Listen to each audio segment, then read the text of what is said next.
Цель акции – не повлиять на решение людей, а поощрить их свободный выбор, подчеркивает мэрия Кызыла. Темпы вакцинации в столице немного, но отстают от показателей Кожонов. Поэтому Кызыл решил последовать примеру Москвы, где с апреля для пожилых людей введены бонусные карты за полный курс вакцинации. В розыгрыше призов от мэрии Кызыла смогут принять участие все, кто прошел полный курс вакцинации со 2 августа.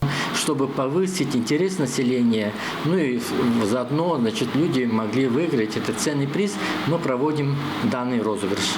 То есть, кто поставил первый, второй компонент вакцины или однократного вакцины, «Спутник Лайт», вот те граждане, должны участвовать в данном розыгрыше.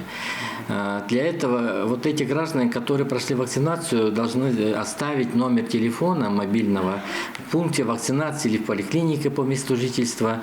Тем самым медики вот эти номера нам будут передавать в комиссию по розыгрышу данных ценных призов.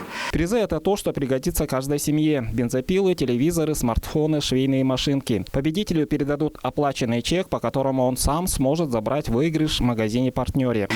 Победителем становится тот человек, который номер телефона будет вытащен из барабана, который будет разыгрывать наша специальная комиссия, созданная при мэрии города Кызыла.